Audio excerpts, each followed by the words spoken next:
waaqayyoof galanni guddaan haa ta'u. Mee ol kaanee dhaabannee kadhannu. Ol kaanee dhaabannee kadhanna. Mee fuula waaqayyoo duratti akkuma beekamu yeroo gabaabaadhaa fi yeroo itti biyyaaf kadhannu goonaa. Hundumti keessan yaada keessan sassaabaatii yeroo biyyaaf kadhatamu goona. Galanni waaqayyoof haa ta'u. Biyyoota gaafa jennu biyyi keenya akkuma beektanii biyyi kaabaaf kibbaa, biyyi baaf lixaa nagaa miti sababa ta'eef, giddu galeessi illee nagaa miti sababa ta'eef waaqayyo akka nu wajjin ta'u. Hafuurri waaqayyo akka darbee waan hundumaa qixxeessu, waan hundumaa akka ol qixxeessu kadhanna. Haaleluyyaa. Harka keessan kaasaa. Laaraa gaataa laabaadhiyaas. Haaleluyyaa. Haaleluyyaa. Hin cabsina waan cabuu malu. Karaarra buufna waan karaarra bu'uu malu. Haaleluyyaa. Ameen, ameen, ameen. Furtuun waan hundumaa harka keenya keessa jira sababa ta'eef. Bakka bu'aa taane iddoo kana dhaabannee jirra sababa ta'eef. Haaleluyyaa. Kanaaf cabi waan hin jennu cabuutu irra jiraata. Sirradhu waan hin jennu immoo sirrachuutu irra jiraata. Ameen, ameen. Haaleluyyaa. Harka keessan kaasaa. Namoonni waa'ee biyyaa isinitti dhaga'amaa jiru. Waaqayyoon kadhadhaa, biyya keenya yaadadhu jedhaati. Afaan keessan saaqadhaa, biyya keenya yaadadhu. Namoonni isinitti dhaga'amu, namoonni waa'een biyyaa isinitti dhaga'amu, waa'een naannoo keessan isinitti dhaga'amu. Harka keessan kaasaati fuula waaqayyoo duratti dhiyaadhaa kadhadhaa. Haaleluyyaa. Harka keenya bal'ifannee araara siin jechaa jirra. Iji keenoo naa mil'atu yaa gooftaa Yesuus waaqarraa. Harka keenya bal'ifannee araara siin jechaa jirra.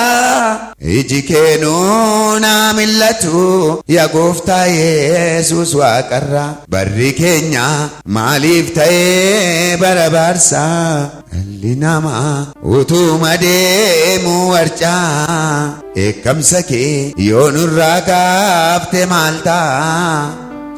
Harka keenya bal'ifannee araara siin jechaa jirra. Iji keenoo naa mil'atu yaa gooftaa Yesuus waaqarraa. Harka keenya bal'ifannee araara siin jechaa jirra.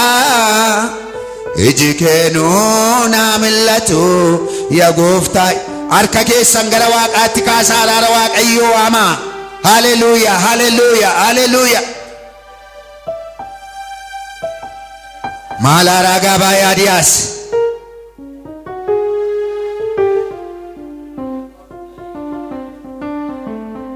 Barri keenya maaliif ta'ee barabaarsaa? Dhalli namaa utuma deemuu warcaa. Eekkamsa kee yoo nurraa kaafte maal ta'a? Harka keenya bal'ifannee araara siin jechaa jirra. Iji keenoo naa mil'atu yaa gooftaa Yesuus. Harka keenya dhaame.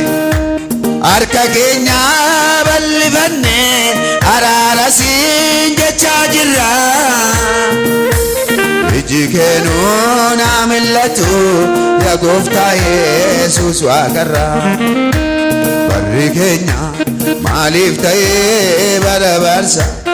Eekkamsa kee yoo nurraa kaafte maal ta'a? Dhalli namaa utuma deemuu warcaa. Harka keenya bal'ifannee araara siin jechaa jirra.